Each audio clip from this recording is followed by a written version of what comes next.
अस्सलाम वालेकुम, सुबह बखैर and a very good morning to all of you. जहाँ जहाँ पर हमें देखा जा रहा है, जहाँ जहाँ पर हमें सुना जा रहा है, आप तमाम लोगों को, और वहाँ वहाँ जहाँ पर आज के दिन क्रिसमस की सेलिब्रेशंस जारी हैं। हमारे अपने पाकिस्तान में हमारी मसीह बिरादरी नहायत जोश व खरोश से आज क्रिसमस की जो सेलिब्रेशंस हैं वो मना रही हैं। आप तमाम लोगों को हमारी तरफ से हमारे पैगंबर हज़रत ईसा अलैहिस्सलाम की विलादत बहुत बहुत मुबारक हो। आज का दिन बहुत मुबारक है। एक और रीज़न भी है जनाब, ऑफ कोर्स एक तो हज़रत ईसा की विलादत, उसके बाद जनाब आज 25 दिसंबर, आज बानी पाकिस्तान कायद-ए-आज़म मोहम्मद अली जिन्ना उनकी 149वीं सालगिरह भी है। और हम आज भी कोशिश कर रहे हैं कि जो ख्वाब कायद-ए-आज़म मोहम्मद अली जिन्ना ने देखा था, जो वो चाहते थे, हम वो ख्वाब पाया तकमील तक पहुंचाएं। और आज हम तमाम लोगों के लिए, समा वालों के लिए खुशखबरी ये भी है कि आज माशाल्लाह माशाल्लाह माशाल्लाह से समा 18 साल का हो गया है। और 18 साल में भरपूर कोशिश की गई कि आप लोगों तक गैर जानिबदार जो सहाफ़ती ज़िम्मेदारियाँ हैं आप लोगों के टूवर्ड्स वो अदा की जाएं। तो ये 3 सेलिब्रेशन है आज हमारे लिए, और आज के दिन इतनी हमारी खुशियाँ हैं माशाल्लाह माशाल्लाह से। और अल्लाह करे ये खुशियाँ हमारे दिलों में, हमारे घरों में, हमारे शहर में, हमारे मुल्क में मज़ीद मल्टीप्लाई होती चली जाएँ।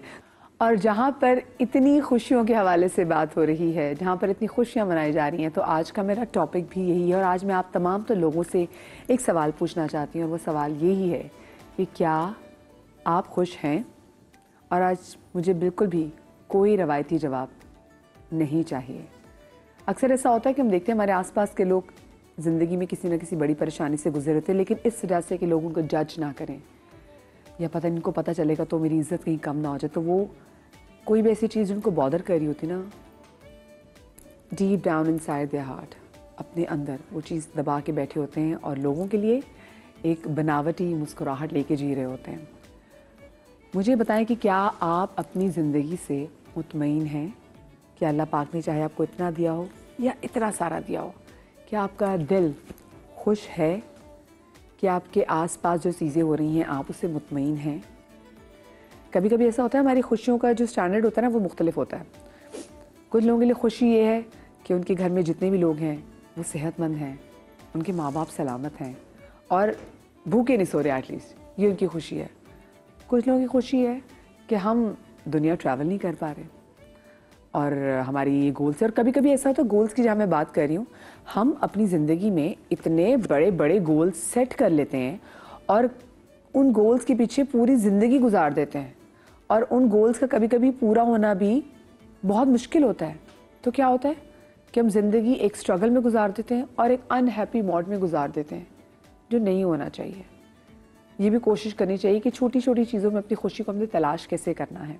तो आज यही सवाल आप लोगों से पूछ रही हूँ, खुश हैं आप लोग? मैं अपने मोअज़्ज़ज़ मेहमानों को यहाँ पे दावत दूँगी। हमारे साथ शो में मौजूद है हमारी बहुत ही प्यारी हिना ख्वाजा ब्याज साहिबा। अस्सलाम वालेकुम हिना जी। वालेकुम अस्सलाम। शो में आपको खुश आमदीद कहना चाहेंगे। और साथ में अतिया फरीद हमारे साथ मौजूद है जो कि क्लिनिकल साइकोलॉजिस्ट है। अस्सलाम वालेकुम जी। शो में हम आपको भी खुश आमदीद कहते हैं। और सबसे पहले तो मैं हिना जी आपसे सच्चे सवाल ये पूछना चाहती हूँ कि आप खुशी को कैसे डिफ़ाइन करेंगी, और ज़िंदगी में वो कौन सा लम्हा था जब आप बहुत ज़्यादा खुश थी? मेरे लिए ज़ाती तौर पे मुझे लगता है कि खुशी जो है वो आपके इर्द गिर्द के माहौल से नहीं आती है। खुशी आपके अंदर होती है, गम भी आपके अंदर ही होता है। ये आप पर होता है कि आप किस चीज़ को टैप करते हैं और निकालते हैं।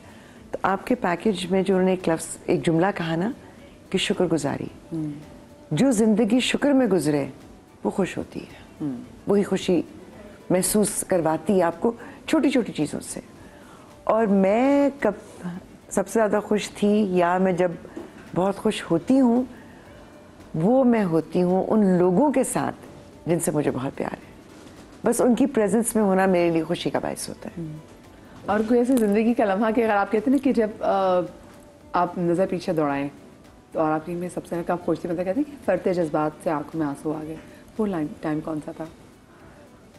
जब मैंने पहली बार खाना काबा देखा था, क्योंकि मुझे उस वक्त एहसास हुआ था कि मेरी इतनी औकात है कि मैं यहाँ हूँ, क्योंकि लोगों की ज़िंदगियाँ गुजर जाती हैं उस चाहत में, उस ख्वाहिश में, और आप नहीं वहाँ पहुँच पाते, तो आई थिंक वो बहुत एक ओवरवेलमिंग फीलिंग थी, बहुत सारी फीलिंग्स एक साथ जो है ना टकरा रही थी। लेकिन हाँ, उसमें वो जो एकदम से अगर मैं सोचूं तो वो जो खुशी का एक लम्हा था ना, वो कहीं और किसी सिचुएशन में आप फील कर ही नहीं सकते। मैं कहती हूँ वहीं आप उसी टाइम पे आपको पता चलता था कि भाई अल्लाह मियां तूने मेरी किस्मत इतनी कमाल लिखी कि तूने मुझे अपने तूने मुझे अपने घर बुलाया। वाकई अगर मैं सोची तो मुझे मेरा भी टाइम वो याद आ गया। वो अजीब सा कुछ होता है। हाँ, कि धाड़े मार मार के रो रहे हो, खुश इतने हैं लेकिन धाड़े मार रो रहे हो, समझ में आ रही रो क्यों रहे हो। इतनी खुशी है, बस वो अपने मुकद्दर पे से रश्क आ रहा था। आप बताएं अतिया, आप कैसे खुशी को डिफाइन करती हैं? और आपके लिए अगर मैं पूछूं कि वाकई तो आपकी ज़िंदगी में सबसे खुशगवार खुशी वाला लम्हा कौन सा था? अच्छा, खुशी को यहाँ पे मैं बड़ा प्रोफेशनली जो है ना वो डिस्क्राइब करने की कोशिश करूँगी। देखिए, वर्ड जो है ना हैप्पीनेस, जिसको अंग्रेजी में खुशी को हम हैप्पीनेस बोल रहे होते हैं, ये हैप वर्ड से निकला था, जिसमें जब शुरू में जब ये इसकी ओरिजिनेशन हुई थी ना, तो ये लक और फॉर्चून से इसको जो है वो एसोसिएट कर दिया गया था। उसके बाद जो है वो हम हैप्पीनेस को हासिल करने की दौड़ में उस वक्त से लेकर आज तक लगे हुए हैं, ठीक है। और वो एक डिफरेंट एज ग्रुप के साथ जो है वो हैप्पीनेस की डेफिनेशन होती है। बच्चा पैदा हुआ, उसकी एक हैप्पीनेस अलग है, उसके बाद उसका अच्छे स्कूल में हो गया, उसकी हैप्पीनेस है, उसके बाद वो बड़ा हो गया, उसके एकेडमिक रिजल्ट्स बहुत अच्छे आने शुरू हो गए, वहाँ पे उसकी एक हैप्पीनेस एसोसिएट कर दी, अच्छी जॉब मिल गई, हैप्पीनेस हो गई, शादी अच्छी जगह हो गई, शादी के बाद आप खुश हैं। हम तो बचपन में जितनी फेरी टेल स्टोरीज देखी हैं, कार्टून देखे हैं, उसका तो एंड भी होता था, they lived happily ever after. Yes yes, but there were always conditions associated with that happily living ever after. और वो फिर समझ नहीं आता था कि क्या हम इन कंडीशन से हट भी सकेंगे या नहीं। जब से ये कंडीशंस लगनी शुरू हुई हैं, उस वक्त से हैप्पीनेस की डेफिनेशन ही बदल चुकी है, and it is like more of a very cruel thing that has popped up. तो अब जब दोबारा हम हैप्पीनेस को रीडिफाइन कर रहे होते हैं, तो जैसे आपने भी शुरू में इंट्रोडक्शन में बताया ना कि it is more related to the subjective well being, कि इररिस्पेक्टिव ऑफ कि आप किन हालात में हैं, इररिस्पेक्टिव ऑफ कि आपके साथ क्या सिचुएशन चल रही है, आपके अंदर की जो एक सुकून वाली जो एक फीलिंग है, जिसमें you are contented with your life, which is also called as you know कि आपने एक सेटिस्फाइड लाइफ गुजार रहे हैं, इररिस्पेक्टिव ऑफ कि क्या कंडीशंस है। पहले कंडीशंस अटैच थी, हम अभी भी जब कंडीशंस अटैच कर रहे होते तो हैप्पीनेस नहीं रहती है। वो गोल मीट हो गया, हो गई हैप्पीनेस, एक नया गोल आ गया, फिर उसी साइकिल में फंस गए। तो जो सब्जेक्टिव वेल बीइंग है ना, जिसमें कुछ भी नहीं अटैच है, जैसे हिना जी ने अपना जो बताया ना, इतना खूबसूरत कोई एग्जाम्पल है ना कि कुछ पता नहीं है कि क्यों है, मगर जैसे ही वो देखा कोई चीज़ ने ऐसे मैजिकली आपके ऊपर एक काबू कर लिया, एंड यू नो आप रो रहे हैं और वो खुशी के आंसू हैं, उसकी कोई और डेफिनेशन उसकी भी रिलीज है ना। आई थिंक हर इमोशन की रिलीज जरूरी है।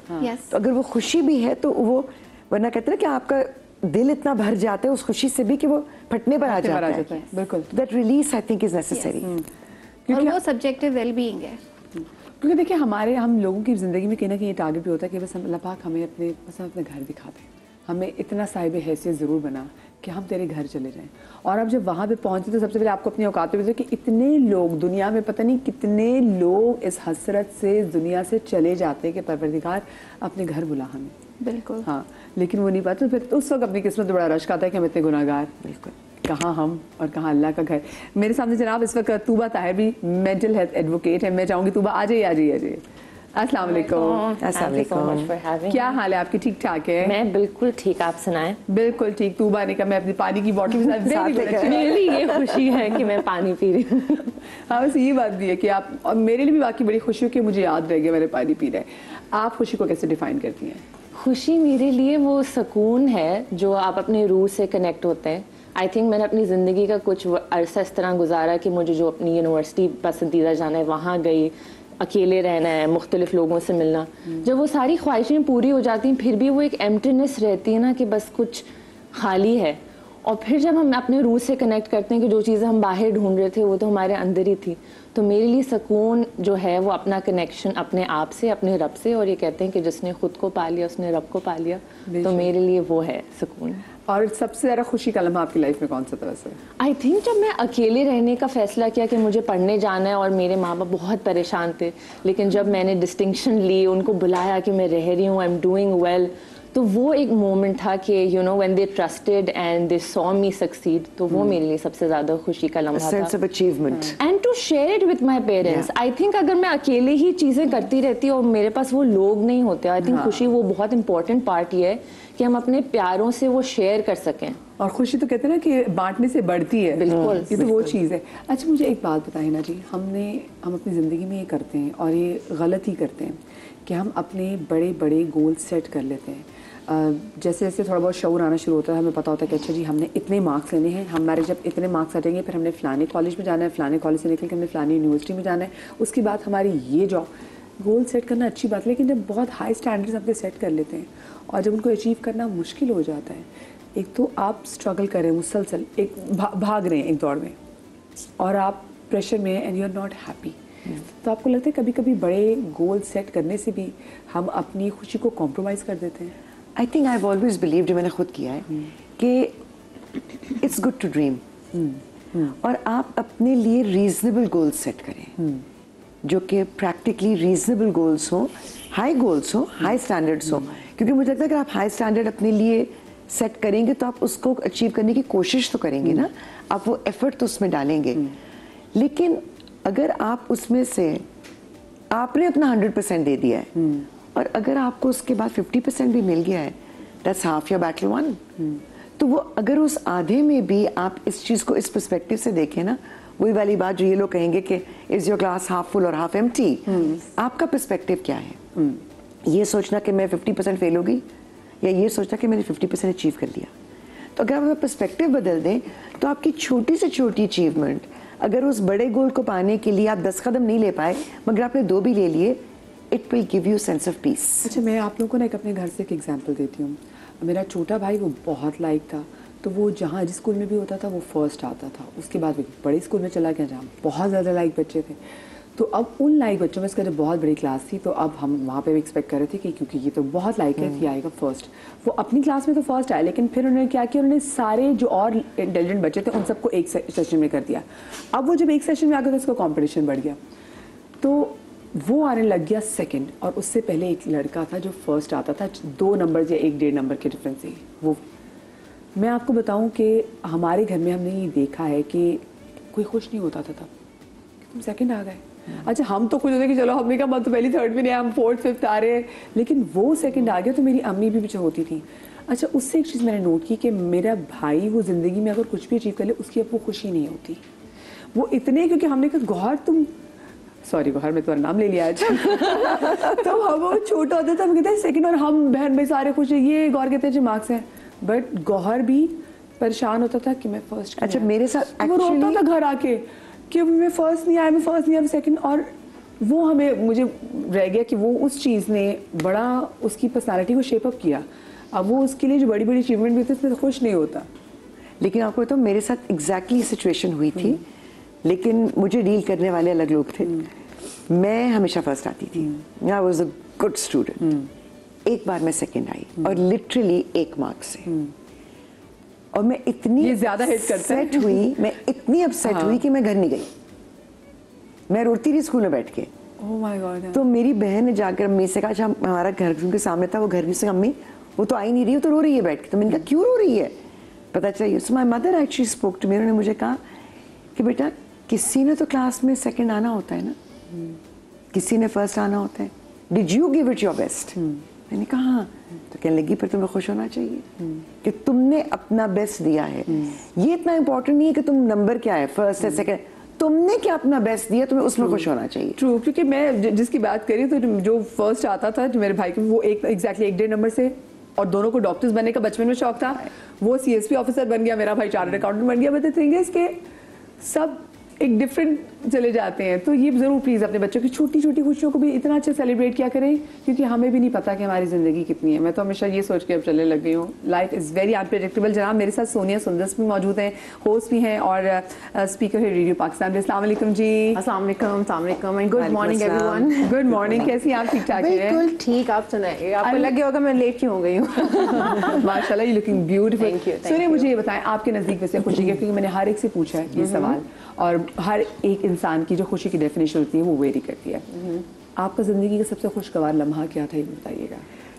मेरे खुशगवार लम्हात हैं, लम्हे नहीं है। मैं तो हर छोटी से छोटी चीज़ को भी इंजॉय करती हूँ। डॉक्टर साहिबा से मेरी बात हो रही थी तो मैंने यही बता रही थी, हम खुशी ना बाहर तलाश करते हैं। ये हो जाएगा तो खुश हो जाऊंगा, ये गाड़ी ले लूंगा तो खुश हो जाऊंगा। वो एक्चुअली आपके अंदर है, वो अंदर ही रहती है। क्योंकि गाड़ी या कोई भी मटेरियल जिसके लेने से आप खुश हो जाएंगे वो फॉर द टाइम बिंग होगा, क्योंकि डोपामिन पर बैठ जाएगा ना, कितने देर तक वो सेम चीज़ के लिए आपको खुशी देगा। सो वक्तन फ़वक्तन मैंने ये जाना, मुझे जितने अल्लाह ताला ने अप्स एंड डाउन से गुजारा उसकी मैं शुक्रगुजार हूँ कि जहाँ पर मेरी आंखें खुली और मैंने ये जाना कि खुशी बाहर नहीं है, खुशी मेरे अंदर है। अगर मैं अकेली होती हूँ, मैं अकेले जाके मूवी भी देखती हूँ, मैं उसमें भी खुश हो जाती हूँ। छोटी सी कोई ड्राइंग कर लेती हूँ, कोई अफसाना लिख लिया एक पेज का, कोई अच्छी पोइट्री पढ़ ली, या जाते जाते सूरज अच्छा नज़र आ जाए, कोई फूल अच्छा दिख जाए, मैं अल्लाह का शुक्र अदा करती हूँ कि इतनी अच्छी नज़र दी कि मैं देख सकी। Exactly my point. हाँ, मैं खुद इस बात को बहुत इंजॉय करती हूँ कि अल्लाह ने तेरा शुक्र है मैंने देख लिया, मैं तूने मुझे आंखें दी हैं। एब्सोल्युटली, क्योंकि कुछ लोग होते हैं जिनको सिर्फ सुनाई देता है, दिखाई नहीं देता। कुछ लोग देख सकते हैं, सुन नहीं सकते। तो अगर आप प्रॉपरली हेल्दी हैं तो भी आप अल्लाह का शुक्र अदा करें और खुश हों कि अल्लाह ताला ने आपको इतना हेल्दी बनाया है कि आप आराम से बात कर सकते हैं, आप चल फिर सकते हैं। क्योंकि जब इंसान को लगने लगे ना कि मैं तो पता नहीं क्या हूँ, शायद मुझे पता नहीं क्या दे दिया, तो फिर आप समझे आप गए, बंदा गया। हाँ, ऐसे उसके बाद वो गया। अगर आप कुछ समझने लगे पता नहीं मैं क्या शय हूँ जो मुझे इतना नवाजा हुआ है, नहीं, अल्लाह ताला दे के भी आसमाता है, अल्लाह ताला लेकर भी आसमाता है।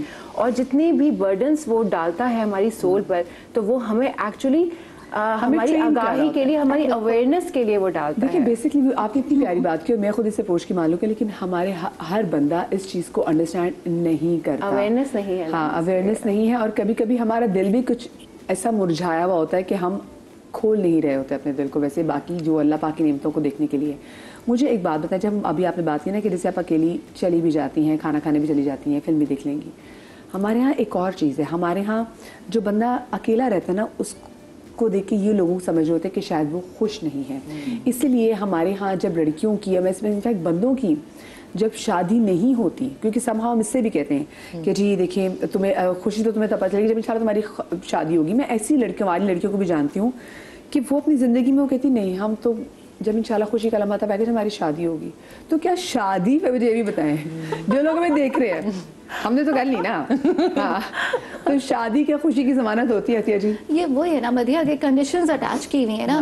देखो पैदा तो हम सब इमोशनल इंटेलिजेंस के साथ हुए हुए हैं, ठीक है, लेकिन हमें इमोशनल लिटरेट कौम नहीं है हम ना, हम बहुत ही इमोशनल लिटरेसी वाले वर्ड्स भी नहीं यूज़ करते ना। एक्सप्रेशन सिर्फ एक है, या खुशी है या गम है या दुख है, इसके अलावा कुछ भी नहीं है।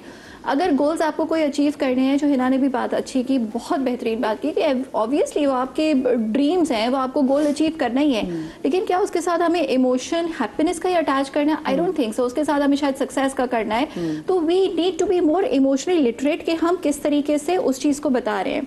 अच्छा, शादी के लिए भी है कि जब शादी कर रहे हो तो आप मुकम्मल हो जाओगे, it's a very weird concept, ठीक है, लेकिन जो लोगों का है वो भी ठीक है।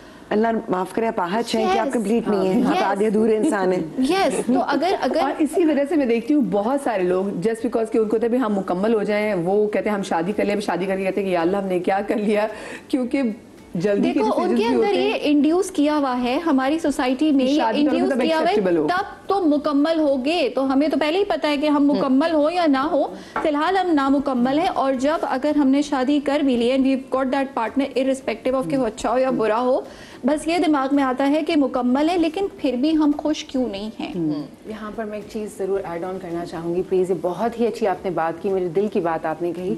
शादी ये काम है हमारे यहाँ, हमारे यहाँ गोल है, शादी होना गोल है हमारे यहाँ। बेटा तुम ये काम अपने घर जाके करना, तो क्यों? हाँ, वो घर ये पढ़ो लिखो ताकि शादी हो जाए अच्छे घर में। ओ भाई, शादी ऐसा नहीं है लाइक आप पढ़े लिखे शादी भी हो जाएगी। गोल्स अचीव कर लो, शादी हो जाएगी। अच्छा इंसान बन जाओ ताकि अच्छी जगह शादी हो जाए।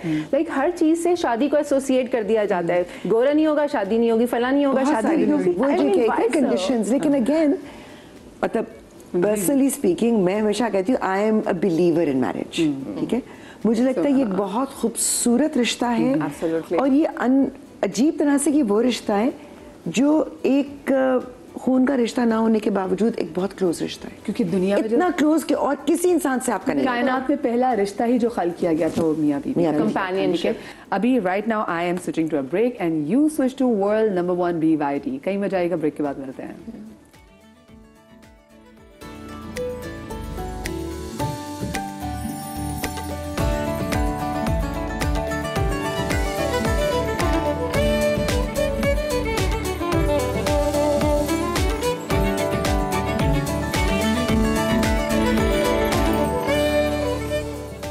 Welcome back after the break. और जनाब, सवाल मेरा आप तमाम तो लोगों से यही है कि क्या आप अपनी ज़िंदगी में खुश हैं? चले मैं कहती हूँ ज़िंदगी की बात को भी पीछे छोड़ देते हैं, मुझे सिर्फ ये बताते हैं आप आज के दिन खुश हैं?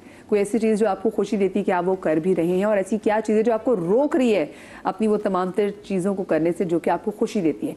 एक चीज़ जो आज कल हम देख रहे हैं, ये सोशल मीडिया का दौर है, और सोशल मीडिया का दौर एक झूठा दौर है। हम देखते हैं लोगों की शादियाँ होती हैं, लोग कपल्स इतनी खूबसूरत फोटोशूट शेयर करते हैं, उनको देखते हैं, दिल से दुआ निकलती है कि अल्लाह पाक उनको खुश रखे। लोग मुसलसल में देखने एक स्ट्रगल में लोगों को दिखाने के लिए कि हम खुश हैं। पिछले दिनों एक शादी हुई, it was such a beautiful couple, यार कितना परफेक्ट है, मेड फॉर ईच अदर, कि जो लड़का था वो इतना खूबसूरत, लड़की भी इतनी खूबसूरत, और उसके बाद कुछ ही महीनों के बाद वो कंटेंट बना के डाल भी रहे थे। बहुत से लोग पहुँच भी गए होंगे दोनों मॉडल से, और उसके बाद जो उनमें से लड़का था उसने अनाउंस कर दिया कि हम अपनी शादी ख़त्म कर रहे हैं। तो वो चीज़ एकदम से धचका लगा कि अभी तो हुई थी, अभी तो रील डाली थी, और इतने तो खूबसूरत दोनों साथ लगते थे, मेड फॉर ईच अदर लगते थे, और उनको देख के यकीन नहीं होता था कि भी मोहब्बत कितनी खूबसूरत है, लोग कितने खुशी से जी रहे हैं। लेकिन नहीं, ऐसी चीज़ें नहीं होती। सोशल मीडिया पे एक जो प्रेशर है कि आपने लोगों को दिखाने, देखो मैं तो बाहर खाना खा रही हूँ, पिक्चर भी आपने उसकी डाल दी। देखो मैं तो अक्सर लोगों को मैंने देखा वो ट्रैवल इसलिए कर रहे होते क्योंकि लोगों को दिखाने के लुक कितना मज़ा आ रहा है मुझे ज़िंदगी में। मैंने किसी को एक दफ़ा कहा था ये ट्रैवल करते हुए कि you are so consumed with taking pictures कि आपने वो तस्वीर लेकर दुनिया को बताना है कि आप कहाँ गए हैं, You're not living in the moment. You are not enjoying that actual moment. मैंने कहा अच्छा वो, क्योंकि मैं उस तरह की हूँ कि मुझे सनसेट से और मुझे लगता है कि उसी जगह पर सनसेट रोज़ाना मुख्तलिफ होता है, तो मैंने कहा आप उसको कैप्चर भी नहीं कर पाएंगे अपने कैमरे में, लेकिन you are missing the opportunity of actually seeing it. तो वो जो हम कंज्यूम हो गए ना इस चीज़ से कि जी हमने दुनिया को ये एहसास दिलाना है कि हम खुश हैं, उसमें ये भी चीज़ है कि हमें वो खुशी आज चाहिए, मुझे वो खुशी अभी चाहिए। वो इंस्टेंट ग्रेटिफिकेशन है कि बस अगर आज नहीं मिला तो डिप्रेशन हो जाएगा। वो जो एक सफ़र होता है आपका, उसका अपना एक मज़ा है कि आप आहिस्ता आहिस्ता आगे बढ़ते हैं, आप आहिस्ता आहिस्ता चीज़ों को एक्सपीरियंस करते हुए जा रहे होते हैं, और फिर आपको आगे जाकर जो वो चीज़ मिलती है जिसके लिए आपने स्ट्रगल की होती है, उसकी खुशी एक और तरह की। उसी तरह से शादी करना, इट्स अ ब्यूटीफुल रिलेशनशिप, और उसमें भी आपको एफर्ट करना पड़ता है। अगर आपकी एक्सपेक्टेशन एवरीडे वर्क, रोज it's a work in progress, आप करते रहते हैं, आप करते रहते हैं, मगर वो जो आप छोटे छोटे माइलस्टोन्स इकट्ठे अचीव करते हैं ना, वो ही खुशी की वजह होते हैं। सो आप एक छलांग मार के हाई जंप या लॉन्ग जंप के जरिए खुशी नहीं हासिल कर सकते, इट्स अ प्रोसेस। लेकिन आप देखती हैं ना सोशल मीडिया पे जो लोग आजकल बहुत फेक कर रहे थे हर चीज़ को, ये प्रेशर आप अपने आसपास, क्योंकि आज क्योंकि हम आसपास रोजाना हाँ, उसमें ये भी होता है कि मुझे एक तरह से दिखना है, मुझे एक तरह से बनना है, अल्हम्दुलिल्लाह। हाँ। तो मुझे वो टीके भी लगवाने हैं, तो मुझे वो फिलर्स भी डलवाने हैं, तो मुझे वो ड्रिप्स भी लेनी है। आप किसके लिए कर रहे हैं?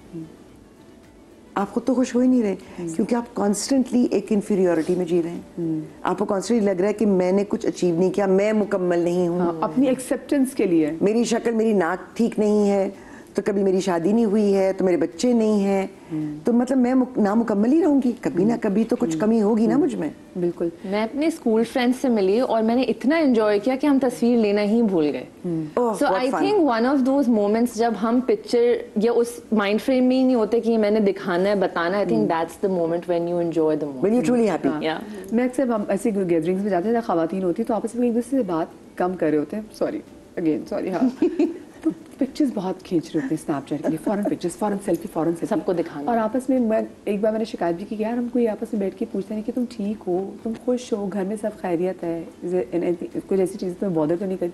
हमें 2-3 लफ्ज़ पूछते नहीं, बस हमें होता है पिक्चर्स खींचे और चलो भी आगे निकल गए, फिर हम आगे किसी इवेंट में कि वहाँ जाकर हमने पिक्चर्स खींचना शुरू कर दी।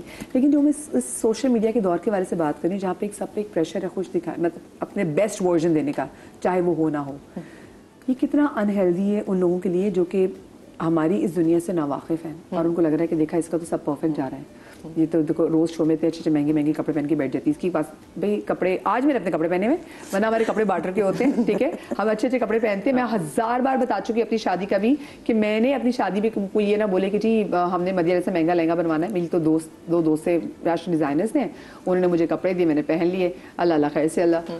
तो मैं तो आज भी बाटर पहन के आई। तो आप डिजाइनर्स देते हैं। हाँ बिल्कुल। तो ये जो एक प्रेशर है हम पे how do you take it? So क्या होता है कि अक्सर लोग कंपेयर करते रहते हैं और हमारा दिमाग इस तरह डिजाइंड है कि वो नेगेटिव चीजें पहले पिक करता है। तो ये कहते हैं कि शुक्र करना एक प्रैक्टिस है। मैं एक टेड टॉक देख रही थी जिसमें कहा कि हम नेगेटिव बाय डिफॉल्ट हैं, कि हम यूजुअली पहले नेगेटिव चीज पिक करेंगे। और सोशल मीडिया में जब हम कंटिन्यूसली देख रहे होते हैं कि अच्छा मेरा शौहर इतना अमीर नहीं है, इसका शौहर इसको यहाँ लेके जा रहा है, इसने ये कपड़े पहने हुए, तो कंटिन्यूसली आप एक डिसकनेक्शन क्रिएट कर रहे हैं अपने आप से कि अब मेरे पास ये नहीं है। और जब हम उस तरफ जाते रहते हैं तो वो एक ना खत्म होने वाली एक स्पेस है, और फिर आप खुश नहीं होते।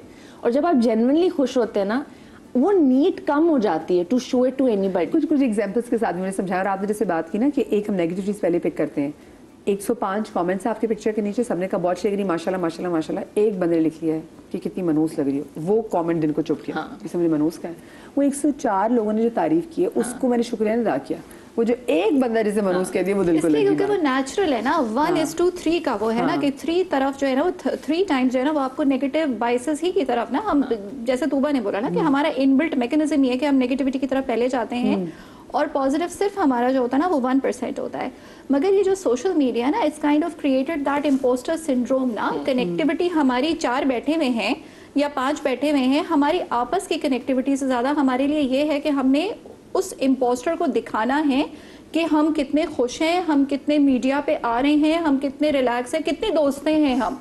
माइट बी कि we are meeting for the very first time, लेकिन हम बताएंगे दुनिया के लिए कि कि हम तो बहुत, मैं तो बहुत जानती हूँ मदीहा को and all, like for example like this. अब वहां से वाह आनी शुरू होगी। It's all in inbuilt thing ना कि आप क्रिएट कर रहे हैं, आप नेचुरली तो नहीं कर रहे हैं ना। इसी को हम इम्पोस्टर कहते हैं। तो सोशल मीडिया के अभी तो अब जाके तो आहिस्ता आहिस्ता करके ऑब्वियसली जब इतने मेंटल हेल्थ क्राइसिस भी आ रहे हैं तो पता चल रहा है कि इसके साइड इफेक्ट्स हैं कितने, बिकॉज हमने उस कनेक्टिविटी को लूज कर दिया। और जो कि हमें अप्रेजल के तौर पर डोपामीन रश मिल रहा है ना, फौरन हमें हमारा रिजल्ट मिल रहा है, oh my god you are looking so अच्छा। तो वहां गई थी, वो आपको जो कॉन्स्टेंट और इमीडिएट जो रीइंफोर्सेस मिलते हैं ना, तो इमीडिएट ग्रेटिफिकेशन, वो आपको डोपामीन का खाना है। तो वो खाना है तो हमें लगता है कि अपेरेंटली हम बहुत खुश हैं कि वी अचीव दिस। लेकिन खुशी तो वही है ना कि जैसे अल्लाह मैंने भी तो कहा ना कि मेरी शुक्र, अल्लाह के शुक्रगुजार बंदे बनो। You have to learn how to be happy and to have gratitude. Social media हमें हैप्पी से कहीं ज्यादा हमें अनहैप्पी कर रहा है, क्योंकि वो है ना कि कांस्टेंट एक हम मुकाबलेबाजी जो कर रहे हैं। हाँ देखिए, हम जिस लोग जो हमारा एक है कि हमने टेलीविजन पे आना है, उसके बाद फिर हमारी अपनी वो कहते हैं सीनियर बिलीविंग, तो हमें अपने सोशल मीडिया के जो पेजेस हैं उनको भी हमें समहाउ उसको एक्टिव रखना होता है। एंड जिंदगी में बहुत से ऐसे लम्हात होते हैं जब आपका दिल ही नहीं करता कि आप कुछ पोस्ट करो, तो लोग कहते नहीं तुम डल जा रही हो, प्लीज तुम अपने, तो तुम्हारे व्यूअर्स हैं वो तुमसे कुछ एक्सपेक्ट करें। एक ये प्रेशर भी है। बिल्कुल ऐसा ही प्रेशर है, और ये प्रेशर हम सभी के ऊपर आ गया है समहाउ, क्योंकि जो लोग मीडिया से रिलेटेड है उनको तो for sure up to date रखना है, चाहे वो होस्ट हैं चाहे वो जर्नलिस्ट हैं। आपको लोग जो हैं वो दे लुक अप लाइक के आज मदीहा क्या करेंगी शो के बाद, उन्होंने कहाँ खाना खाया है, उन्होंने किस खाने की तारीफ की है, उन्होंने क्या डिजाइनर पहना था। तो ये तो होता ही है वही बात। लेकिन हम अगर शुरू से ये साइकिल जहाँ से स्टार्ट हो रहा है वही सब्र और शुक्र से शुरू हो रहा है। जब हम ऑफ एयर थे मैंने आपसे कहा था कि मैंने एक किस्सा सुना जिसमें मुझे सुन के गूज बम्स आ गए। वो सब्र शुक्र और इसका एक ऐसी एग्जाम्पल का किस्सा है कि मुझे लगता है मेरे बयान करते ही आप सब चीज़ें समझ जाएंगे, ऑटोमेटिकली कुछ डाउनलोड हो जाएगा आपके जहनों में। हुआ कुछ यूँ कि हज़रत मूसा अलैहिस्सलाम अल्लाह ताला के पास जाया करते थे, उनको शर्फ हासिल था कि वो उनसे मुखातिब होते थे। जब एक रोज़ वो जा रहे थे तो दरमियान से, मैं बहुत एक सलीस उर्दू में आप लोगों को बताऊँगी ये वाक़या। एक बिजनेसमैन उनको मिले, कहते हैं कहाँ जा रहे हो मूसा? उन्होंने कहा अल्लाह ताला के पास। कहते हैं अच्छा उनसे कहना बहुत दे दिया है मुझे, अब बस करें। वो कहते हैं अच्छा ठीक है। वो आगे बढ़ते हैं, उन्हें फ़कीर मिलता है, कहते हैं कहाँ चले मूसा? वो कहते हैं अल्लाह ताला के पास। कहते हैं उनसे कहना ज़रा कुछ नज़र करम करें कुछ मुझ पर। अल्लाह ताला के पास जाते हैं, अल्लाह ताला से मुखातिब होते हैं, वो अल्लाह ताला उन्हें मैसेज देते हैं, वो वापस आते हैं। बिजनेसमैन पहले मिलता है, वो कहते हैं हाँ भी मूसा आप गए थे, बात किया आपने अल्लाह ताला से? उन्होंने कहा हाँ, अल्लाह ताला कह रहे तुम शुक्र अदा करना छोड़ दो, हम तुम्हें देना बंद कर देंगे। तो कहते हैं आप कैसी बातें कर रहे हैं, शुक्र अदा करना कैसे बंद कर दूं? इतना उन्होंने मुझे नवाजा और मैं शुक्र अदा करना मैं तो नहीं छोड़ूंगा। बचपन में बिल्कुल हमने किस्सा बिल्कुल। उसके बाद वो फकीर मिलता है, कहते हैं मूसा बात की तुमने अल्लाह से मेरे लिए? उन्होंने कहा तुम शुक्र अदा करना शुरू कर दो। उसने कहा किस चीज का शुक्र अदा करूं? इस लंगोट का जो मैंने पहनी हुई, एक हवा का झोंका चलता है वो लंगोट भी चला जाता है। इस किस्से ने मेरे गूज बम्स ऐसे मतलब लाइक मुझे लगा कि पता नहीं ये कहाँ से कुछ डाउनलोड हो गया कि मुझे कितना सब्र और शुक्र अदा करना ज़रूरी है। और हम जो है खुशी नहीं होते किसी भी चीज़ में, हमें चाहिए पता नहीं क्या चीज़ बड़ी से बड़ी खुश होने के लिए। नहीं भाई, ये इट्स फ्री, खुश होना इट्स फ्री, इसके पैसे नहीं लगते। बिल्कुल, इट्स लाइक ऑक्सीजन। हाँ, इट्स लाइक खुशी, कभी कभी खुशी जो है ना, और मैं हमेशा से रिस्क के वाले से बात करती हूँ कि रिस्क इज नॉट माली जो कि आपके बैंक अकाउंट में गिर रहा है बिल्कुल, या दूसरी बिल्कुल, तारीख को। बिल्कुल। माँ बाप का हयात होना, अच्छे दोस्तों का होना, सेहत का होना, लोगों का आपसे मोहब्बत करना, ये खुद बहुत बड़ा रिस्क है। और सबसे बड़ा रिस्क ये है कि मेरी वालदा जैसे मैं उनकी बड़ी शुक्रगुजार हूँ, अम्मी जन्नत में है मेरी, मुझे पूरा यकीन है, क्योंकि मेरी अम्मी ने हमें बड़ी विलाय रसूल और विलाय अहले बैत दी। तो ये मुझे लगता है कि इस बात में इतनी खुशी होती है कि अम्मी थैंक यू, कि इसके बड़ा मैं अल्लाह का इस बात में भी शुक्र अदा करती हूँ कि अल्लाह ने एक तो मुसलमान घराने में पैदा किया और तूने अपने नबी की मोहब्बत अपने हमारे दिल में डाल दी। अतिया, मुझे एक बात याद आई है। देखिए, वो कहते हैं ना, हम बात कर रहे थे कि आजकल लोग अवेयर नहीं है या मेंटली या साइकोलॉजिकली वो कॉन्शियसनेस नहीं है, वो अवेयरनेस नहीं है, वो एजुकेशन नहीं है।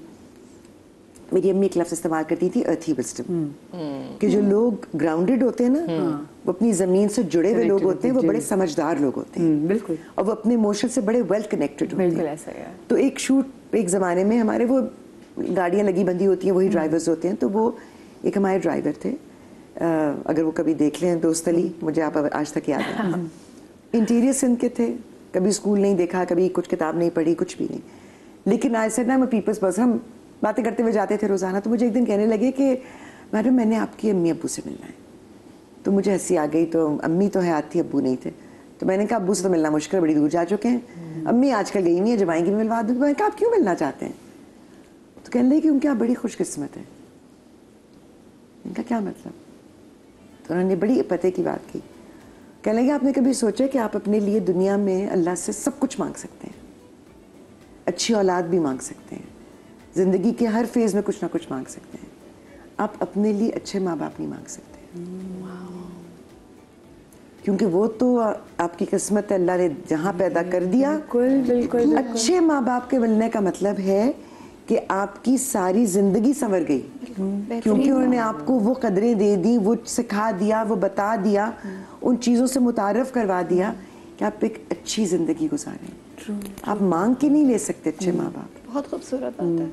एंड यू नो, आप कह रहे ना गूज बम्प्स में आए, एक्चुअली मुझे रोना आ गया। ये तो वो वाहिद चीज़ है जिसका हम शुक्र अदा करते सोचा ही नहीं इस बारे में, लेते हैं। कितना बड़ा रिस्क है ये भी कि अगर शुरुआत ही आपकी गलत हो जाए तो क्या शिकवा करेंगे? ये तो सबसे बड़ी ब्लेसिंग ये हो गई, अच्छी वालदा।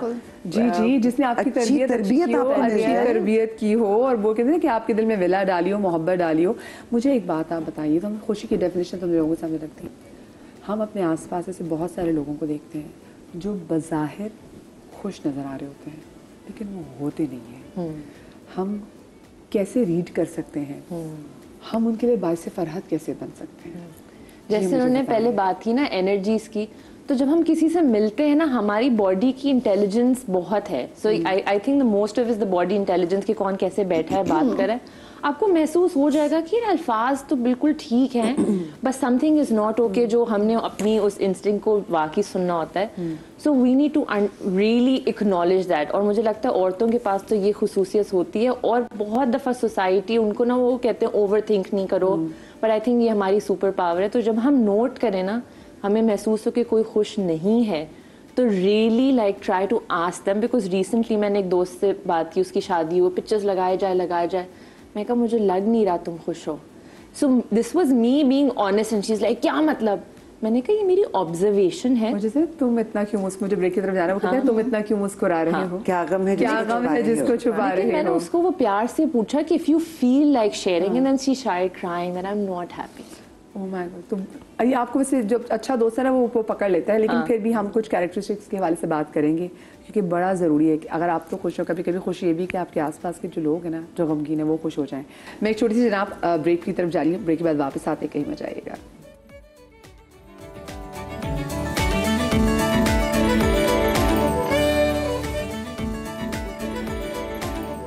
जनाब, welcome back after the break. और हम ब्रेक पे जाने से पहले बात कर रहे थे कि हमारी बॉडी कैसे डिटेक्ट कर सकती है कि हमारे जो दोस्त हैं हमारे घर में प्यारे हैं। क्योंकि अभी मैंने आपको कल अपने शो में दिखाया ना कि लाहौर की निजी यूनिवर्सिटी में एक तालिब इल्म ने तीसरी मंजिल से कूद के अपनी जान दे दी।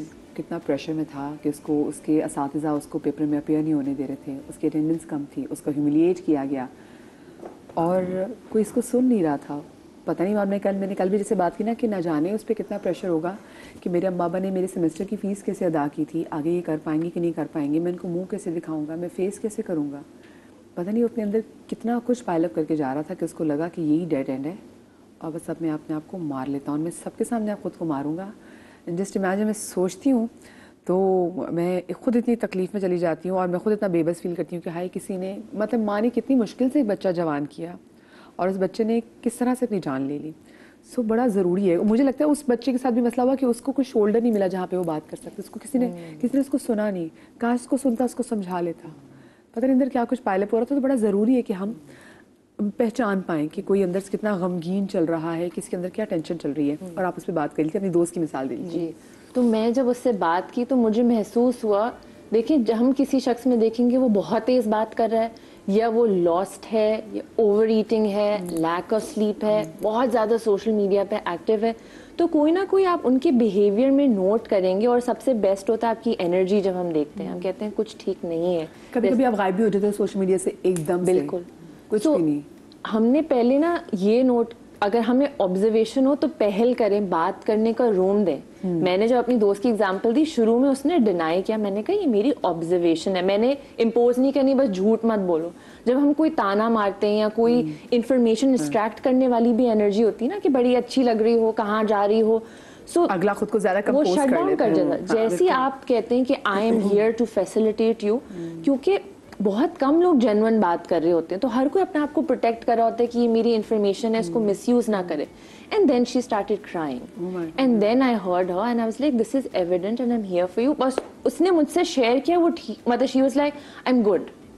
सो इट इज सो इम्पोर्टेंट कि जब हम कोई चीज नोट करें कितना जरूरी तो है। आप लोगों को वो रूम दें। वो एक मैंने इंटरव्यू देखा था किसी का कि वो कह रहे थे हमने अपनी मीटिंग कैंसिल की। मैंने कहा क्या बात है, जब हम ऐसे पहल करते हैं बॉडी लैंग्वेज के, आई कैन होल्ड यू, तुम्हें पता है मैं तुम्हारे साथ हूँ, तुम्हें पता ये है कुछ अल्फाज बोल दिए याद तो रखना। हाँ, so then I think this is one of the very important thing. दूसरा मैं कहूँगी, एक डॉक्टर इमोटो का एक्सपेरिमेंट उन्होंने किया पानी के ऊपर कि मुख्तलिफ अल्फाज लिखे कि एंग्री और यू नो जेलसी व्हाटएवर, और फिर पानी के मॉलिक्यूल उसको टेस्ट किया। तो जो पानी को कहा गया म्यूजिक के थ्रू, अल्फाजों के थ्रू, राइट, मैंने कल बात और की। हम 70% पानी है जी। तो अगर आपका माहौल, मैं आपको बताऊं, अगर मैं शक्ल डिफरेंट हो गई, चेंज हो जाती तो मैं अगर जहन में भी सोचूं ना कि like you know I don't like her, I am sending this energy and you are receiving it. अब एक बच्चा कंटिन्यूअसली नेगेटिव मैसेजेस, तुम्हें फर्स्ट आना है, तुमने ये आना है, वो आना है, वो उसके पास रूम ही नहीं टू बी हिमसेल्फ, राइट। वो कह रहा है कि मैं डिसफंक्शनल क्रिएट हो गया ना, क्योंकि वो बता ही नहीं सकता अम्मी के I have failed and I have made mistakes. वो इनकरेज ही नहीं किया। तो जब वो बॉटल डाउन होती रहती हैं चीजें, बुलिंग होती रहती है, तो then somehow you collapse because you don't know where to go. So this is I think कि हमारा माहौल हमें क्या एनर्जी दे रहा है। आपके कहते हैं ना पावर ऑफ सजेशन, कि अगर आप किसी को कॉन्स्टेंटली ये कहते रहे कि तुम बहुत हसीन हो, तुम बहुत इंटेलिजेंट हो, तुम में बहुत पोटेंशियल है, तो उसको बूस्ट मिलती रहती है। आप जैसे कहते तुम तो लूजर हो, तुम तो कुछ कर ही नहीं सकोगे, तो वो एकदम उसको आप मजीद गिराते हैं। लेकिन आई थिंक बहुत सारी चीजें, जैसे हम आपने ब्रेक में जाते हुए कहा था ना कि तुम इतना जो मुस्कुरा रहे हो, क्या गम है जिसको छुपा रहे हो। मैंने एक चीज नोट की है, इवन विद पीपल, जिस तरह आपने कहा कि आप अगर किसी को जानते हैं, उसके आप बिहेवियर में चेंज देखें तो आप पकड़ लेते हैं कि कुछ समथिंग इज ऑफ। कई सारे आप लोगों को जानते नहीं है, मगर उनकी आंखें जो हैं वो बोलती थी, क्योंकि लोग हंस रहे होंगे लेकिन वो हंसी उनकी आंखों तक नहीं पहुंचती, कि आंखें डेड होती हैं या उनकी आंखें लॉस्ट होती हैं। वो मुस्कुरा रहे हैं, वो हंस रहे हैं, लेकिन वो आंख, कहते हैं विंडोज टू योर सोल, आंख बता देती है, और आंख रो भी रही होती है। और मैंने एक आध दफा किसी को, मैंने से कुछ भी नहीं कहा, आई नो हर स्केचली, फ्रेंड की फ्रेंड की आगे से फ्रेंड वाली चीज, पर वो मुझे हमेशा बहुत प्यार से मिलती है। तो when I met her recently, तो कुछ बात हुई, तो I just looked at her, तो I don't know why, मैंने देखा, मैंने कहा you okay? That was it, she broke down.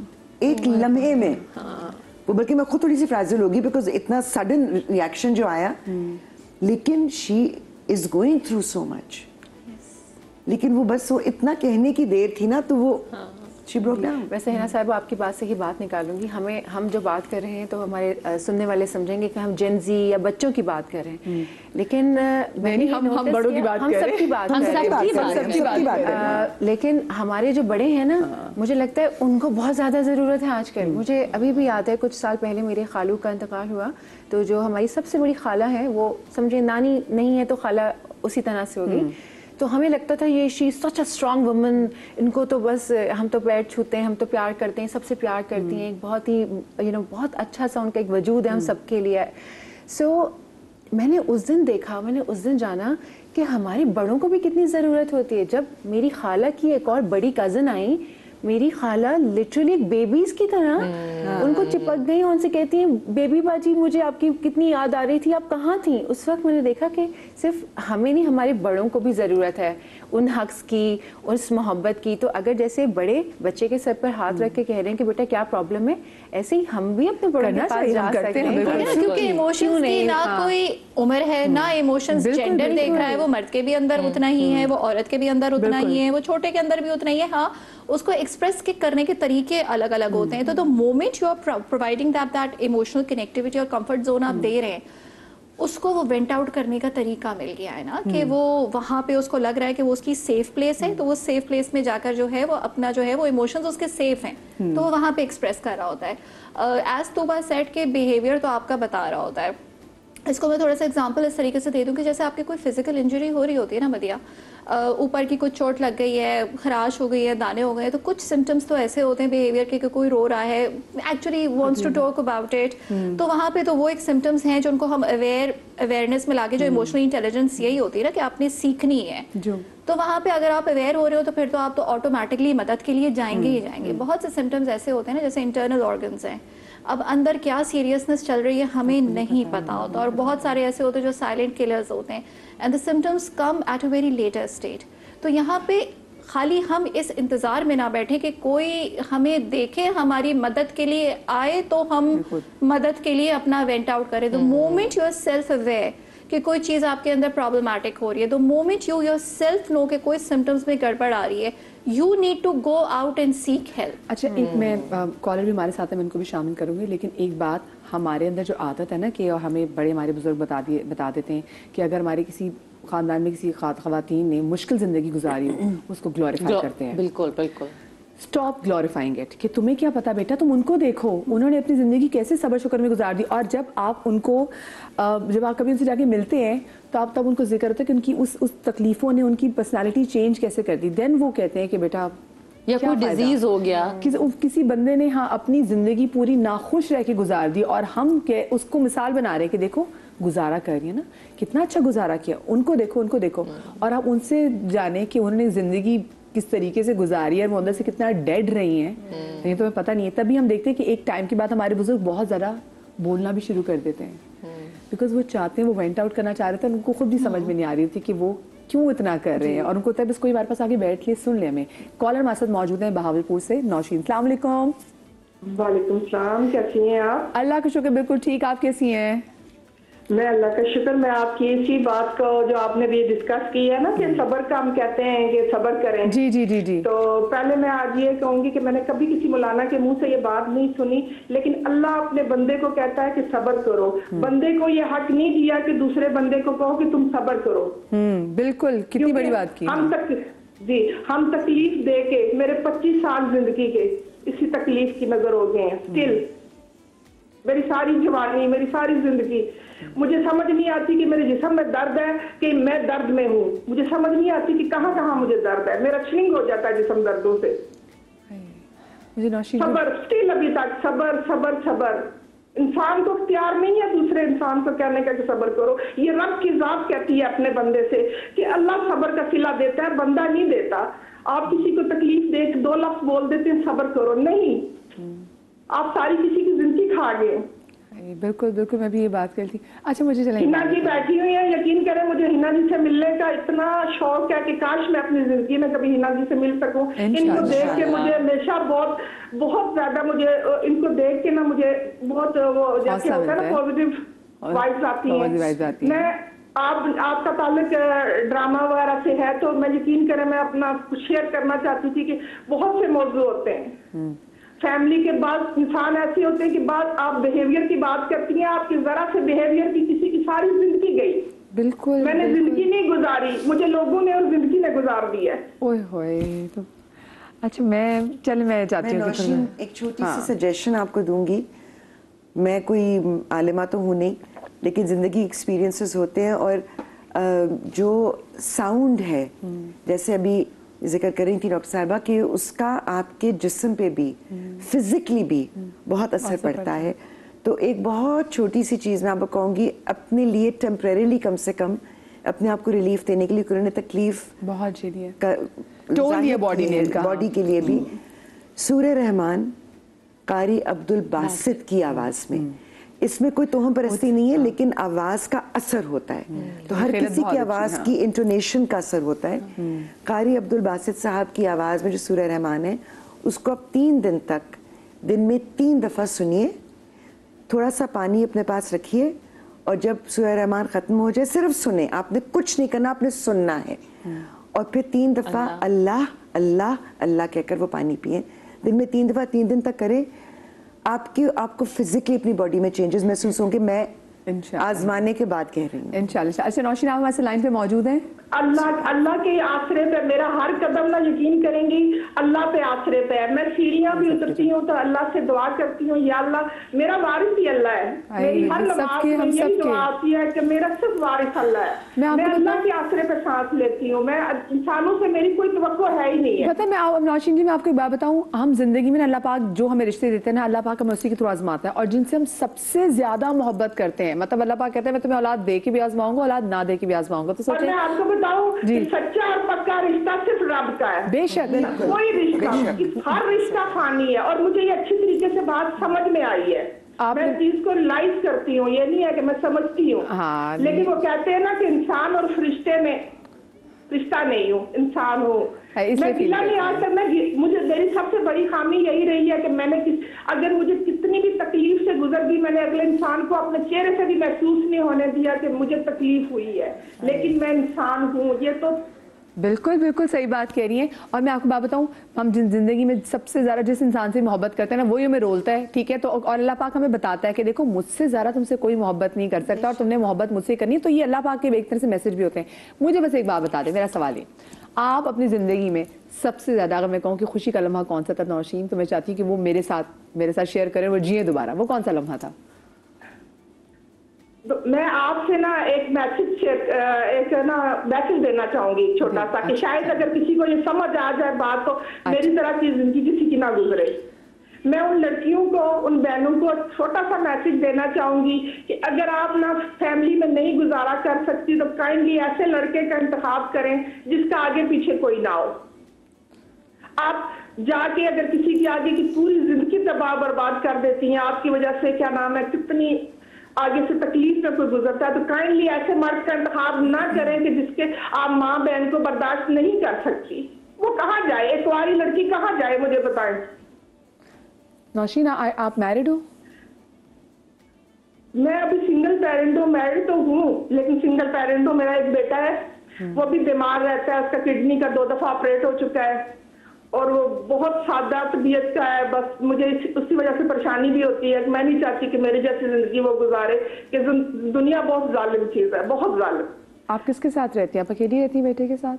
जी मैं अकेली रहती हूँ।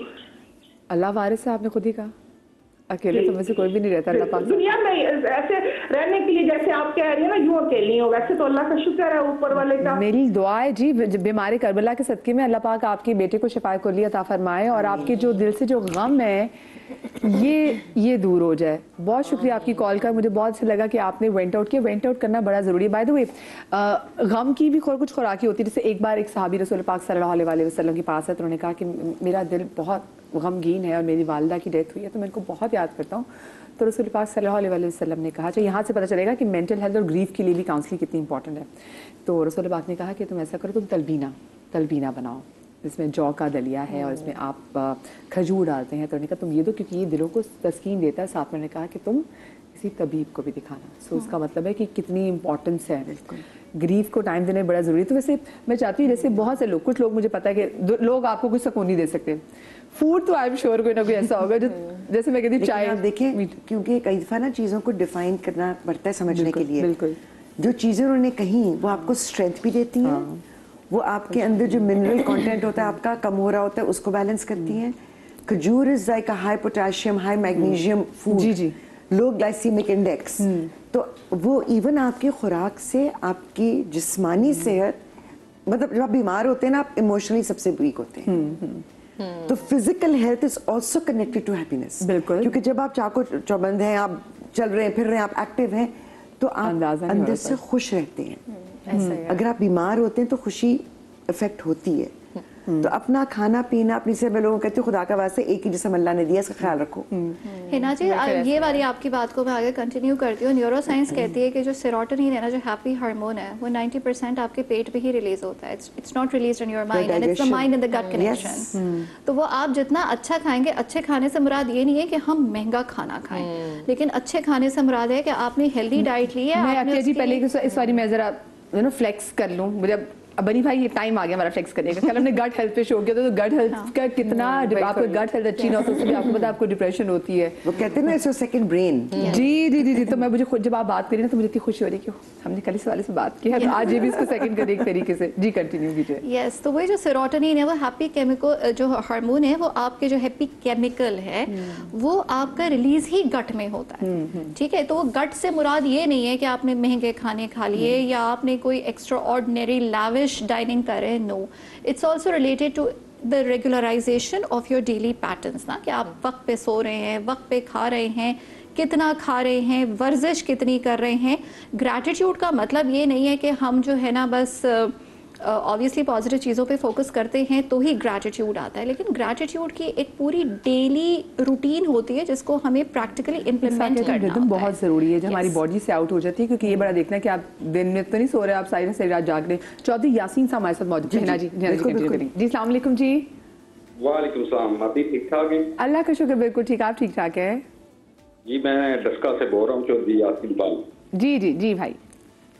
अच्छा, मैं ना, मेरी एज है तकरीबन 45 और मैंने क्या किया है, मैं बचपन से एज मेरी तकरीबन 15 साल से, जब से मुझे सही पता चला है, मैंने सुबह का नाश्ता एक फुल्का होता है ना, वो रोटी एक वो खानी होती है और दोपहर को खाना खाता हूँ नॉर्मल सा। उसके बाद मैंने शाम को बस दूध लेना है, साथ में 2 खजूर लेके वो खाता हूँ। तो अल्लाह का शुक्र है, मुझे जो देखता है वो कहता है कि आप तो अभी भी 30 के लगते हैं।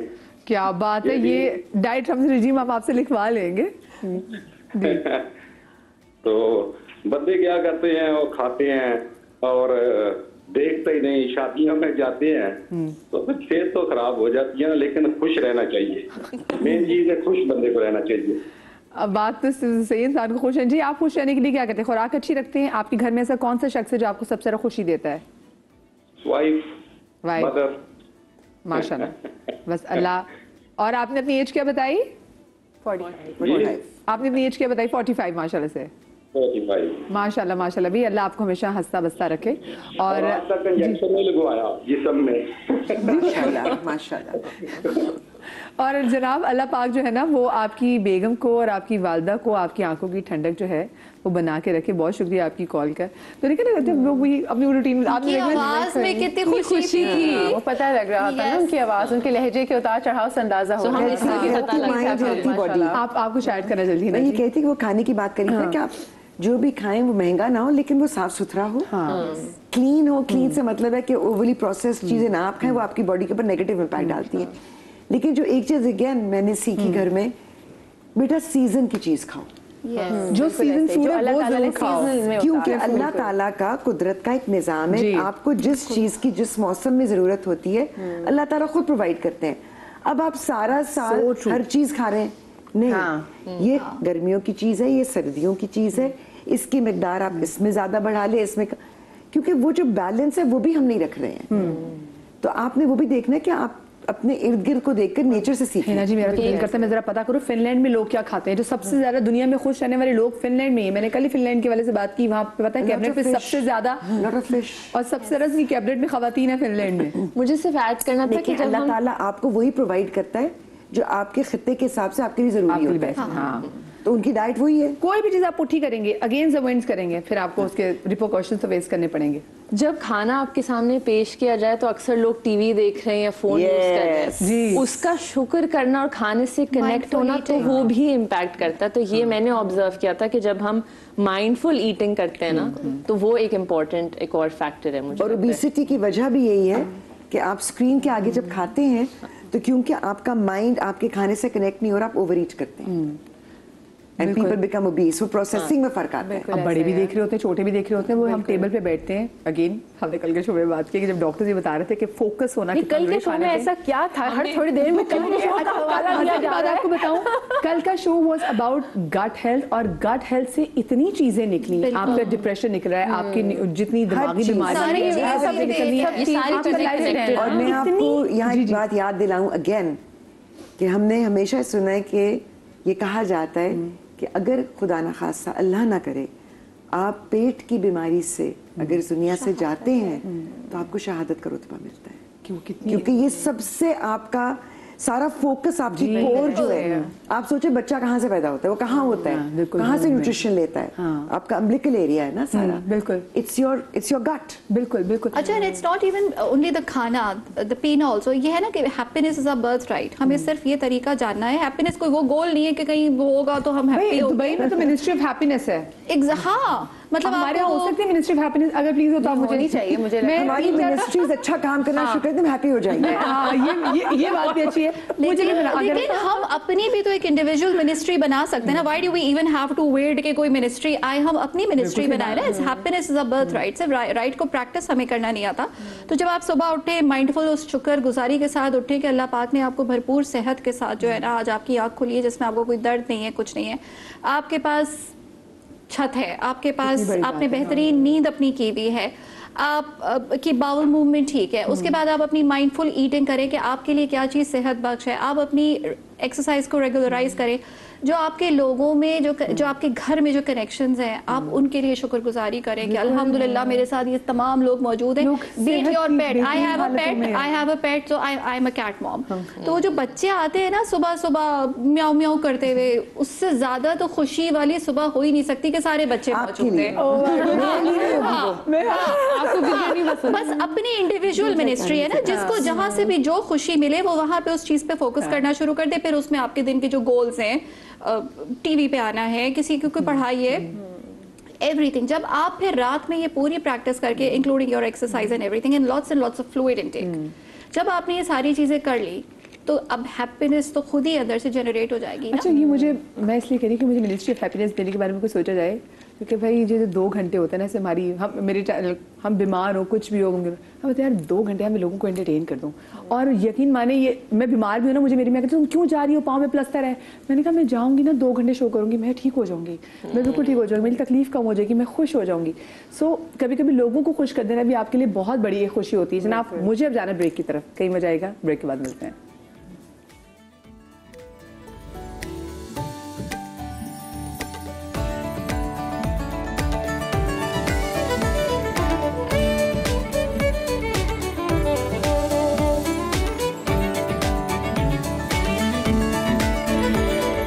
Welcome back after break. और आज का हमारा टॉपिक है कि क्या आप लोग खुश हैं। रादर ये सवाल आप लोगों से क्या खुश हैं।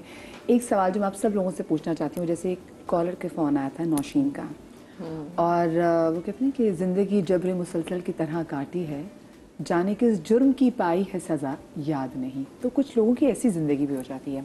मुझे बताएं कि हम अक्सर कपल्स देखते हैं, 2 बहुत अच्छे बेहतरीन इंसान होते हैं, लेकिन वो जब साथ में मिलकर रह रहे होते हैं, they are not happy together.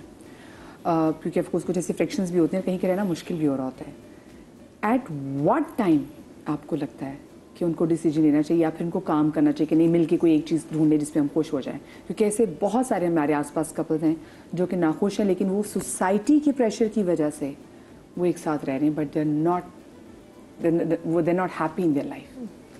I think एक तो ये चीज़ है कि आप खुद ही डिफाइन कर सकते हैं कि आप अगर वाकई बर्दाश्त से बाहर हो रहा है तो वो डिसीजन आपके अलावा और कोई ले नहीं सकता, क्योंकि वो आपको पता है कि आपकी कैपेसिटी कितनी है बर्दाश्त की।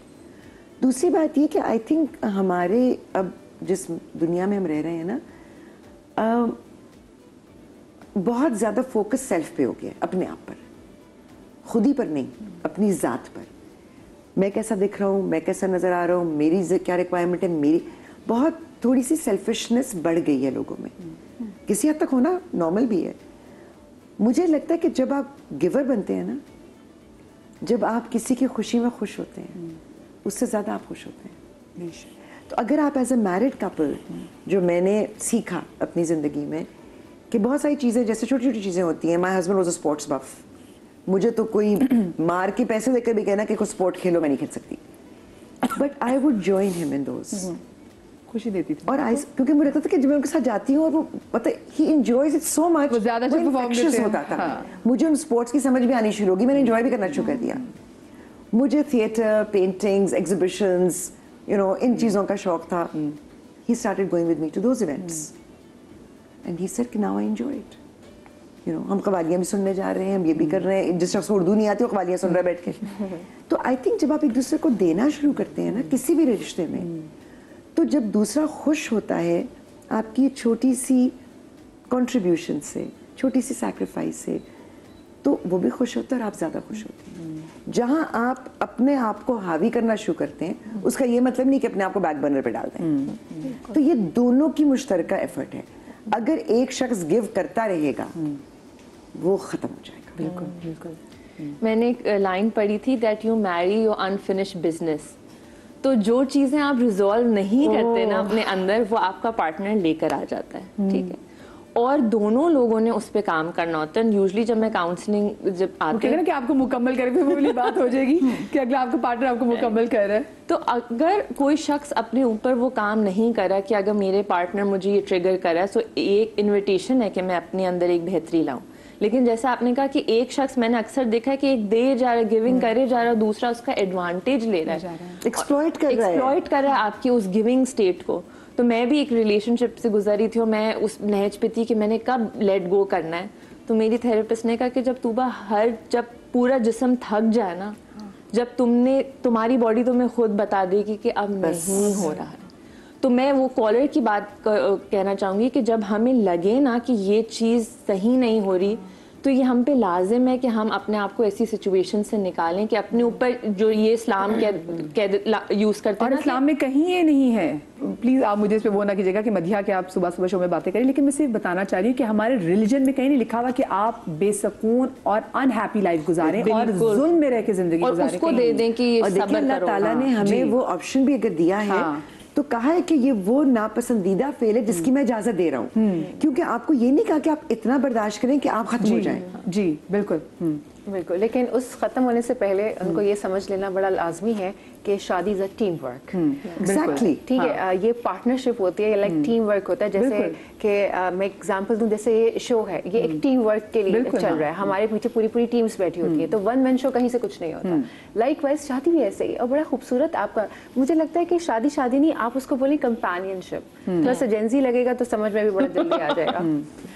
तो अगर आप अच्छा एक कंपेनियन चाहते हैं, तो मुझे लगता है जो आप चाहते हैं वो आप देना शुरू करें। अगर आप चाहते हैं कि वो आपकी इज्जत करे, आप उसको रिस्पेक्ट देना शुरू करें। अगर आप चाहते हैं वो आपसे मोहब्बत करे, तो आप भी जरा रोमांटिक हो जाएं। तो थोड़ा सा गिव एंड टेक तो चलता रहता है। शादी इज ऑल अबाउट, जो हम बोल रहे थे ना कि शादी हो गई पर 2 दिन के बाद जाके पूछते तुम खुश हो ना, खुश हो, and that's the one thing that we keep on asking the couple again and again. पुराने ज़माने में ये होता था बाकी। तो शादी इज नॉट अबाउट खुशी, शादी is all about learning to manage your conflicts. उनको अच्छे तरीके से आप हेल्दी वे में रिजॉल्व करो और फिर आहिस्ता आहिस्ता करके चलो, तभी वो कंपेनियनशिप, पार्टनरशिप है। लेकिन अतिया जी, अपने सवाल पे मैं वापस आती हूँ कि कौन सा ऐसा पॉइंट है, जैसे तुबा ने भी कहा ना कि जब आपकी लिटरली आपकी बॉडी गिव अप कर दे, क्योंकि वो कहते हैं ना कि आप कोई ग्रीफ भी होता है तो आपकी बॉडी का एक एक सेल, जब मेरी अम्मी की डेथ के बाद मुझे पता चला कि मेरी एक एक सेल ग्रीफ में था, इसलिए क्योंकि ट्रॉमा जो होता है that's stored in all the parts of your body and special centres in your Urdu में बात करनी है। मैं आगे मैं जितना उसको अवामी बनाने की कोशिश कर रही हूँ एंड अगेन क्योंकि जेनजी तो मुझे पता है कॉलेज स्कूल में होंगे, लेकिन जो हमारी क्योंकि माशाल्लाह माशाल्लाह जो हमारी इतनी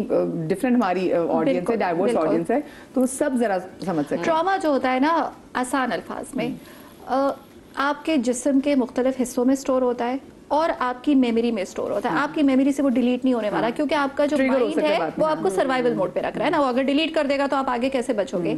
तो वही की बात को मैं कंटिन्यू करूंगी। जिस वक्त आपकी बॉडी ने आपको बता दिया कि सुनो अब गड़बड़ आ रही है, बहुत सी जगहों पे ये भी होता है कि सेपरेशन, डिवोर्सेस, ये सब चीज़ें नहीं भी हो रही होती है, तो हम उस रिलेशनशिप में रह के भी तो अपनी कुछ बाउंड्रीज बना सकते हैं ना।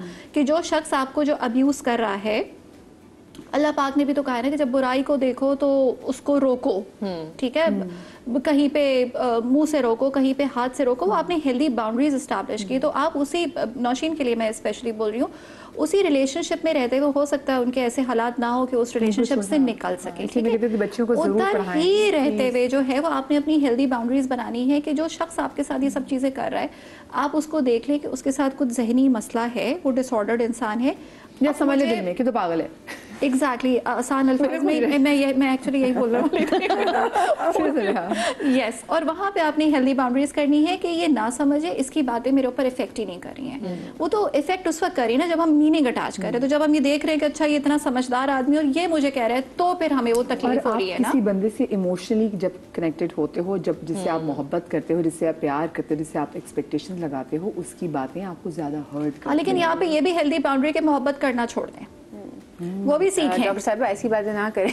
नहीं, वो भी हेल्दी बाउंड्री करें। आप अपनी बात से अपने मोहब्बत करें, सेल्फ लव में एक खातून ने मुझसे ये कहा कि उन्होंने वैसे ही मुझसे पूछा मेरे अपनी ज़ाती वालिद से कि आपकी जो रिलेशनशिप अपने मियाँ से, आई मीन आप कैसे हंस लेती हैं उनके जाने के बाद, आप कैसे खुश रह लेती हैं।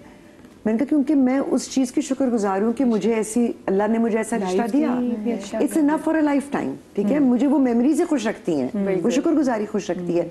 And my husband would never want me to be unhappy, he would want to see me happy.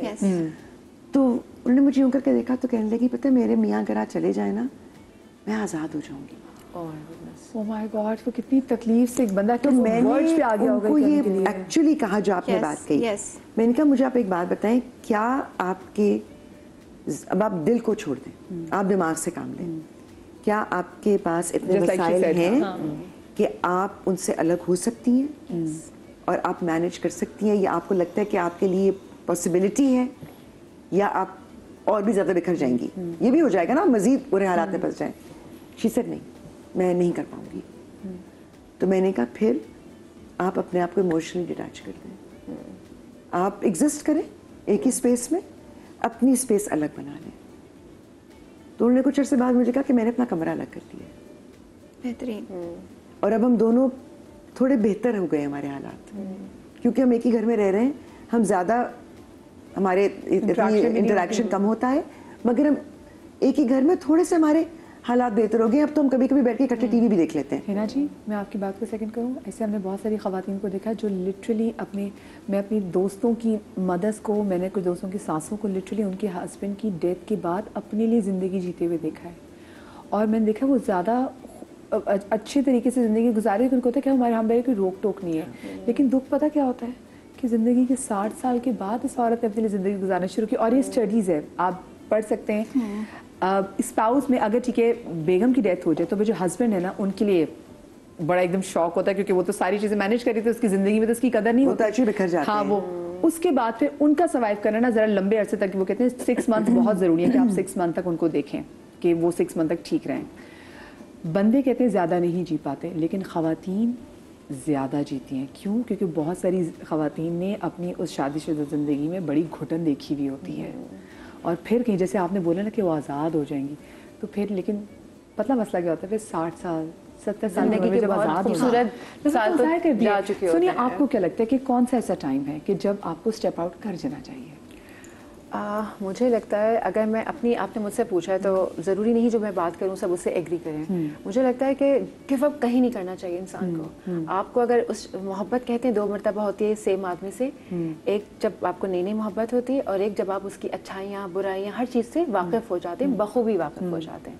वो एक्चुअली स्टेज होता है असल आपकी मोहब्बत का। वहाँ पर आपका इम्तिहान शुरू होता है कि अब आया आप एज अ टीम वर्क काम कर सकते हैं। आपको पता है कि वो नार्सिसिस्ट है या उसको बॉर्डरलाइन पर्सनालिटी डिसऑर्डर है या उसको XYZ कुछ भी है। वहाँ से फिर आपका असल इम्तिहान शुरू होता है। वहाँ पर मुझे लगता है कि अगर आपको लगे कि अब बहुत हो गई है, खुदा न खास्ता कोई मार पिटाई तक बात आ गई है, या उससे भी ज़्यादा इमोशनल टॉर्चर होता है, जो जहनी टॉर्चर होता है। जी जी बिल्कुल। तो खवातीन सुप्रीम कोर्ट का शुक्रिया जनाब कि उन्होंने भी इस बात को कह दिया जी कि हाँ, बिल्कुल इमोशनल ऐसा ही है, टॉर्चर जी, बिल्कुल।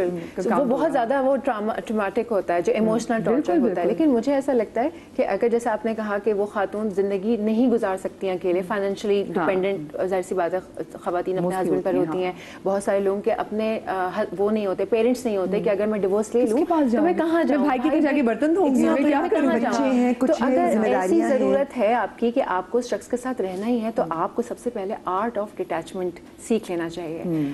और डिटैचमेंट के 2 मीनिंग्स आते हैं। डिटैचमेंट एक तो होता है जी खत्म हो गया, नो, आप वहाँ पर मौजूद होते हुए भी नहीं मौजूद होते, आप अपने आप में होते हैं, सेल्फ लव में होते हैं। जाएं मैनीक्योर पेडिक्योर करवाएं, अच्छा सब लो ड्राई लें, अच्छे अच्छे कपड़े पहनिए, जर्नलिंग कीजिए। मैं ये बात बार बार कहना चाहती थी लेकिन वो टॉपिक ऐसा मज़ेदार चल रहा था कि गुफ्तगू कंटिन्यू नहीं कर पा रही थी मैं।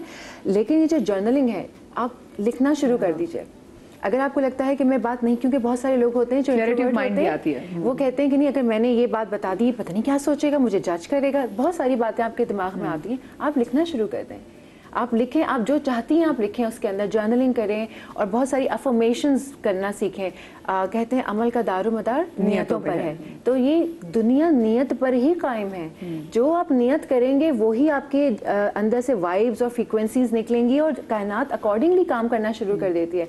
अगर आप ब्रेन को सिर्फ यही कहें मैं ना खुश हूँ, मैं ना खुश हूँ, मैं उदास हूँ, मेरे साथ ये हो रहा है, विक्टिम, खुद ही से विक्टिम कार्ड प्ले करेंगे, आपकी जिंदगी वैसे ही गुजरना जो आप कह रहे हो, आपकी बॉडी सुन रही है, 70% ऑफ योर बॉडी इज जी वाटर, वो बिल्कुल। सब ऐसा रहा। और देखिए इतनी टेक्निक्स हैं, वही बात है कि अवेयरनेस नहीं है, काउंसलिंग नहीं होती है, वही बात है दादी नानी नहीं बैठती, खालाएं नहीं बैठती, वरना जो काउंसलिंग है वो बहुत हेल्प करती है। जो आपने इन दादी चीज़ों नानी में। की बात की, तो मसला ये है कि हमारी नानी और दादियों ने भी वही बात जो मैं कहती हूँ ना कि हमने उनकी मुसीबतों को ग्लोरीफाई किया हुआ कि उनको देखो ना, उन्होंने कैसी जिंदगी कॉम्प्रोमाइज करना शुरू, उनको खुद जिंदगी में वो रूम नहीं मिल सका ग्लोरीफाई कि वो उसको करते हैं। वेंट आउट कर सके। लेकिन ऑन द So, सुने जरा, पॉजिटिव जी। साइड आल्सो मरिया, जो बड़े घरों के होते थे ना, क्योंकि बच्चे उनकी सोबत में बैठते थे तो अननोइंगली भी वो चीजें सीखते थे।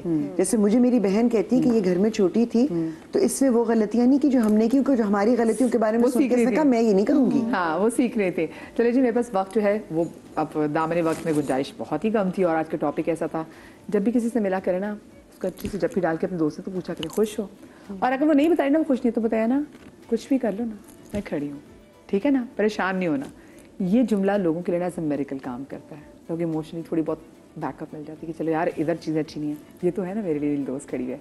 अपना बहुत सारा ख्याल रखिएगा। शाद रिया बाद रिया पाक आपको लात के गम से महफूज रखे। ज़िंदगी नहीं तो आपसे कल मुलाकात हो। अल्लाह हाफ़िज़।